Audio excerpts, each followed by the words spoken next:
تیزی آ گئی MNAs MPAs کی پیپلز پارٹی کے خلاف بات کرنے کی.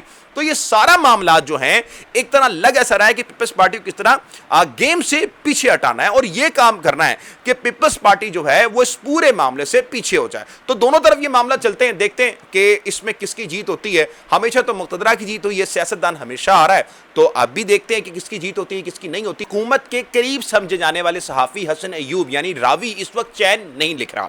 راوی سے جب یہ پوچھا گیا کہ بتائیں حکومت کیا کر رہی ہے, تو حکومت کے لیے انہوں نے یہ بولا کہ جی حکومت اس وقت تمغے بانٹنے میں اپنے پسندیدہ لوگوں میں شامل ہے. مطلب تمغے ان لوگوں کو بانٹے گئے ہیں جن کی یقین جانیے حیثیت اور اوقات ہی نہیں. ان تمغوں کی اہمیت مانی جاتی تھی لیکن اب ان تمغوں کی اہمیت ہی ختم کر دی گئی ہے. مطلب کہ کرکٹی انڈسٹری میں انڈے تلخیق کرنے والے قابل آدمی شاہد افریدی صاحب کو چمیا کرنے پہ تمغے دیے گئے. سیما جو بینی صاحبہ ہے جن کی خلاقیہ سے گری ہوئی زبان ہوتی ہے ان کو تمغے دیے گئے. ان سارے تمغوں میں اگر کسی کو میں سمجھتا ہوں کہ بہترین تمغہ دیا گیا تو وہ ہادیقہ قیانی صاحبہ تھیں جن کو یقین جانیے صحیح تمغہ دیا گیا اور وہ اس کے حق رکھتی تھی. جتنا انہوں نے اس نظام کے لیے کام کیا ہے, جتنا وہ نکلی ہیں کام کرنے کے لیے, تو حدیقہ قیانی کے علاوہ جس کو تمغے بانٹے گئے, مطلب ایک وہ تمغہ بانٹا گیا ڈی سی صاحب کو جنہوں نے لوگوں کے گھر گرا دیے تھے. مطلب ان کی کیا آپ نے میٹر تھا ان کو تمغہ دینے کا, کیا آپ نے پیٹرن بنایا تھا کہ جی انہوں نے غریبوں کے گھر گرا دیے, یہ ان کا پیٹرن تھا. تو ہنسی آتی ان کے تمغوں پہ. تو حسن ایوب صاحب یہ کہہ رہے ہیں کہ جناب یہ حکومت جو ہے یہ اس وقت مفلوج ہے, یہ حکومت جو ہے اس وقت اپنے کام کرنے میں قاصر ہے, یہ حکومت چل نہیں سکتی. اب راوی کی طرف سے یہ کیوں کہا جا رہا ہے, یہ ذرا سمجھنے والی چیز ہے. لیکن اس کے ساتھ اگر چلیں تو ایڈوکیٹ داؤد صاحب جو 27ویں ترمیم کے سب سے بڑے حامی تھے, اسٹیبلشمنٹ کے بندے تھے, اب وہ کیا بات کر رہے ہیں عدالت میں کھڑے ہو کے. میں چاہتا ہوں ان کی ویڈیو سنیں آپ. تو کیا وجہ کیا ہے؟ وہ نہیں جواب جمع کروایا نہیں, وہ جوتے کی نوک پہ لکھتے ہیں ہماری معزز عدلیہ کو. 26ویں ترمیم کے بعد ہماری معزز عدلیہ کا کوئی کردار نہیں رہ گیا. 26ویں ترمیم کے بعد ہماری معزز عدلیہ کا کوئی کردار نہیں رہ گیا. نہ ان کے اندر اتنی ہمت رہے گی, یہ ہمیں تسلیم کرنا پڑے گا. آپ نے سنی یہ ویڈیو میں یہ بتاتے ہیں کہ جی اب تو ہم بات ہی نہیں کر سکتے. جو ایک عدالت کا جج ہے وہ صرف ایک ایس ایچ او کو نہیں بتا سکتا, ایک ایس ایچ او کو کچھ نہیں کر سکتا. تو یہ اندازہ کریں آپ کے عدالتوں کو مفلوج کر دیا گیا ہے. تو داؤد صاحب یہ کہہ رہے ہیں کہ جو 28ویں ترمیم اور یہ تمام چیزیں آ رہی ہیں ہم اس کے حق میں کبھی کھڑے نہیں ہوں گے. دیکھیں اللہ تعالیٰ ہر شر میں خیر نکالتا ہے, یہ میرا ایمان ہے, یہ آپ کا بھی ہونا چاہیے. تو یقین جانیے اسی کی وجہ سے آج حکومتی اتحادی آپس میں لڑ رہے ہیں. پیپلز پارٹی جو ہے وہ اپنے اختیارات پہ لڑ رہی ہے. اب نون لیگ جو ہے اس کا بھی میں آپ کو چل کے بتاؤں گا یہ بھی لڑ رہی ہے. اور حکومت کے جو مین صحافی تھے جن کے بارے میں ایس این یو کے بارے میں فرمایا جاتا ہے کہ اگر یہ لنڈن جائیں تو ڈائریکٹلی ان کی نواز شریف سے ملاقات ہوتی ہے. تو یہ اتنے حکومت کے قریبی سمجھے جانے والے صحافی ہیں. داؤد صاحب کے بارے میں بتایا جاتا ہے ان کے بڑے بڑے تعلق ہیں. تو اب ان کے اپنے لوگ جو ہیں ان کی پالیسیز پہ تنقید کر رہے ہیں. آگے چلیں محترم ناظرین کرام, تو مسلم لیگ نون کے اوپر میں نے آپ کو بتایا کہ مریم نواز کا کیا تختہ الٹ ہونے جا رہا ہے. دیکھیں اس میں تھوڑی سی چیزیں سمجھیے گا. جب بھی کبھی بھی کسی کا تختہ الٹنے کے لیے جاتا ہے تو سب سے پہلی نشانی ہوتی ہے اس کے اوپر کیسز بننے شروع ہو جاتے ہیں, اس کے اسکینڈل آنا شروع ہو جاتے ہیں, اور پھر اس کے بعد یہ پروسیس سٹارٹ ہوتا ہے. اب اس میں ہو کیا رہا ہے ذرا سمجھیے. 17 پنجاب کے اوپر اب یہ کرپشن آئی ہے اور اس کرپشن میں تقریباً 1 ارب روپے کی کرپشن یہ بتائی جا رہی ہے. یعنی کہ 1717 جو کنٹینرز تھے کچرے کے وہ منگوائے گئے, لیکن جو ڈیلیور ہوئے وہ 1717 تھے. یعنی کہ پیمنٹ جو کی گئی وہ 2717 کی تھی, لیکن جو کنٹینرز آئے وہ 1717 تھے. تقریباً اتنا بڑا گھپلا تھا اور ان کے اوپر کارروائی بھی ہونا شروع ہو چکی ہے. تو 17 پنجاب کا یہ وہ ماڈل ہے جس کی ہماری باجی مریم نواز صاحبہ کہتی تھیں کہ یہ تو میں سنگاپور غالباً لے کر گئی تھی تو اس ماڈل کی بڑی تعریف ہوئی تھی. اب جب لے کے جائیں گے نا تو آپ کی کرپشن کی تعریف بھی بڑی ہوگی محترمہ. اب ان کے اوپر کاروائیاں شروع ہو چکی ہیں. ذرا آپ دیکھیے کہ تاجر برادری جن کے بارے میں کہا جاتا ہے کہ لاہور اور پنجاب کی جو یہ تاجر برادری ہے یہ پاکستان کی ریڑھ کی ہڈی ہونا ہو, نون لیگ کی ریڑھ کی ہڈی ضرور سمجھی جاتی ہے جو لیڈ ہے تاجر طبقہ. لیکن اب جو تاجر طبقہ ہے یہ پیرا فورس کی وجہ سے اب حکومت کے کس طرح خلاف ہوا ہے. ذرا ایک مرتبہ ان کی بات بھی سنیے. کہ لوگوں کو 4-4 مہینے کا کرایہ نہیں دیتا جا رہا ہے, اور اسی کتنے جائیے. ایمان نے سانو رول دیتا ہے. اسی اس وقت میاں نواز شریف نو درخواست کرنے ہاں کہ جنہ دی کاوش دے نال مسلم لیگ نون نے اینی ترقی کیتی, اج اسی کتنے کھڑے ہوئے ہیں. اج تاجر تانوں ووٹ دین والے اج وہی تاجر رو رہے نے. میں خون دے آنسو رو رہا, خدا دی قسم میرا تاجر رول گیا. آپ نے سنی. اب ذرا میں آپ کو لے کے چلتا ہوں پنجاب کے ہاسپٹلز کی طرف جہاں پر ہاسپٹلز میں تباہی مچا دی ہے مریم نواز نے. ذرا اب ہاسپٹلز کے حالات بھی دیکھیے. کوئی ڈاکٹر موجود نہیں ہے, وہ مریضوں کا جو حال ہے, مریض تڑپ رہے ہیں, رو رہے ہیں, تڑپ رہے ہیں, کوئی ان کا سائل حال نہیں ہے. میں انتظامیہ سے ریکویسٹ کرتا ہوں جو ووٹ کے امیدوار ہیں وہ آئیں آ کے دیکھیں کہ سرکاری اسپتال میں اس وقت کیا صورتحال ہے. تو اب ان پہ 1 بائی 1 جو ہے کیسز شروع ہو چکے ہیں اور ان پہ CCD سے لے کر پیرا فورس سے لے کر جہاز والے کیس تک یہ تمام کیسز کی چارج شیٹ بنا لی گئی ہے. اب آیا اس چیز کے اوپر کیا پلاننگ کی جا رہی ہے, کیا معاملات طے کیے جا رہے ہیں, اس چیز کے اوپر ابھی ہم کچھ نہیں کہہ سکتے, لیکن اتنا ضرور ہے کہ حکومت جو ہے وہ آہستہ آہستہ بکھرنا شروع ہو چکی ہے. اور اللہ الحق ہے, ظلم کا نظام جب آپ قائم کر دیتے ہیں تو وہ زیادہ دیر تک نہیں چل سکتا. مطلب یزید کی عمر بہت لمبی تھی, لیکن آپ دیکھیں کہ یزید کا خاتمہ کس طرح ہوا, آپ دیکھیں فرعون کا خاتمہ کس طرح ہوا, شمر کا خاتمہ کس طرح ہوا, آپ دیکھیں دنیا کے بڑے بڑے جو ظالم لوگ تھے, ہٹلر تھا, اس کا خاتمہ کس طرح ہوا. آپ نے تاریخ یاد رکھتی ہیں ان لوگوں کو, تاریخ کبھی نہیں بھولتی. اب آگے چلیں محترم ناظرین کرام, تو اڈیالہ کی جانب چلتے ہیں.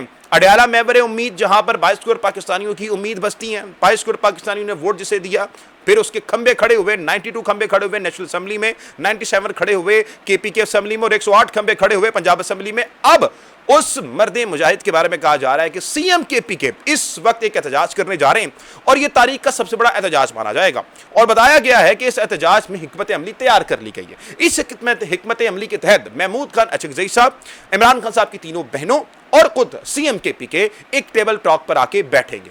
عمران خان صاحب کے جو اوپننگ بیٹسمین سہیل حفیظ صاحب سے ہم نے ان پہ تنقید بھی کی, اور تنقید کرتے بھی رہیں گے اگر غلط چیز ہوگی, لیکن اب جو ہے وہ یہ بات کر رہے ہیں کہ ہم ایک ٹیبل ٹاک پہ بیٹھیں گے اور ہر حکمت عملی کو مد نظر رکھتے ہوئے ایک ایجنڈا رکھیں گے کہ اب ہم نے تحریک چلانی ہے. محمود خان اچکزئی تحریک تحفظ آئین کی طرف سے کل ہم نے خبر دی تھی سوشل میڈیا پر, اور اس خبر پہ ہم سے بہت سے سوال بھی ہو رہے ہیں, بتایا جائے اس خبر کے حوالے سے. تو اس خبر کا تعین صرف اس طرح میں آپ کو بتا سکتا ہوں کہ محمود خان اچکزئی صاحب نے ایک کانفرنس کی اور ملاقاتیں بھی کرنا شروع کر دی ہیں, اور جو کانفرنس کی ہے اس میں انہوں نے یہ مطالبات رکھے کہ ہم اپنے ساتھ سیاسی شخصیات, جو قداور سیاسی شخصیات ہیں, ان کو شامل کریں گے اور ان کو اپنے ساتھ لے کے چلیں گے. اب اس میں فائدہ کیا ہے, ذرا اس چیز کو سمجھیے. دیکھیں, محمود خان اچکزئی صاحب یہ چاہتے ہیں کہ مولانا فضل الرحمان صاحب جو ہیں وہ ہماری ایک تحریک کا حصہ بنے ایک ایجنڈے کے تحت, اور وہ ایجنڈا ہو کہ ہم نے اس ملک میں رول آف لا لے کر آنا ہے. لیکن اس وقت جو ہمارے مولانا فضل الرحمان صاحب ہیں وہ اس ایجنڈے پر بیٹھنے کو تیار نہیں ہیں. انہوں نے اپنے جو ہے مطالبات پیش کیے ہیں. مولانا فضل الرحمان صاحب یہ کہتے ہیں کہ میں آپ کے ساتھ بیٹھوں گا, لیکن یہ آئین قانون کی طرف مد نظر رکھتے ہوئے پیچھے کریں اس کو, اور ایک کام کریں میرے لیے کہ جو KPK ہے اس میں مجھے جو ہے حکومت بنانے دی جائے, یا پھر مجھے وہاں پر منسٹریز دی جائیں, وہاں پر اختیارات دی جائیں, یا وہاں پر نیشنل اسمبلی کی سیٹس دی جائیں.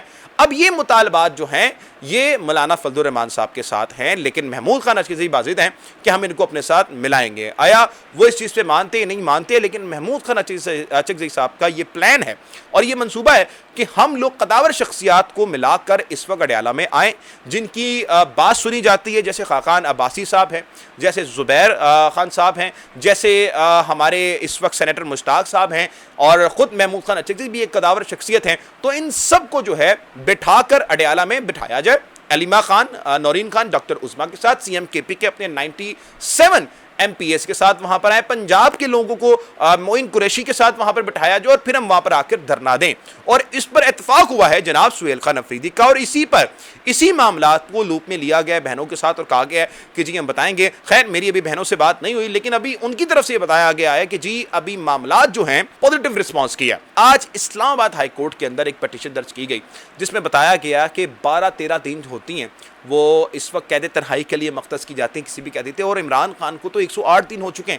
کس لیے ان کو قید تنہائی میں رکھا گیا, جواب دیا جائے. اور پھر ایک نیلسن منڈیلا جو لا تھا وہ بھی بتایا گیا کہ جی اس لا کے تحت, تو انٹرنیشنل لا کے تحت عمران خان کو نہیں رکھ سکتے. لیکن ناظرین کرام, اس پہ سب سے بڑا سوالیہ نشان یہ ہے کہ کیا یہ عدالتیں اس بات کو مانیں گی, اس بات کو کریں گی پورا. عمران خان کیا کہتے ہیں کہ جی میں جو ہوں اپنی کوشش کرتا ہوں, اپنی بڑی مددیں کرتا ہوں, لیکن جب یہ گرمیاں آتی ہیں تو میرا کمرہ اوون کی طرح, جو اوون ہوتا ہے نا, اوون کی طرح جو ہے نا یہ جلتا ہے. ذرا ایک AI ویڈیو ہے جو AI شرارتی اکاؤنٹ نے بنائی ہے, میں چاہتا ہوں کہ آپ اس کو ذرا ملاحظہ کریں. میں اس اندھیری, نم اور حبسدہ کال کوٹری میں تنہا بیٹھا ہوں جہاں وقت جیسے رک سا گیا ہے.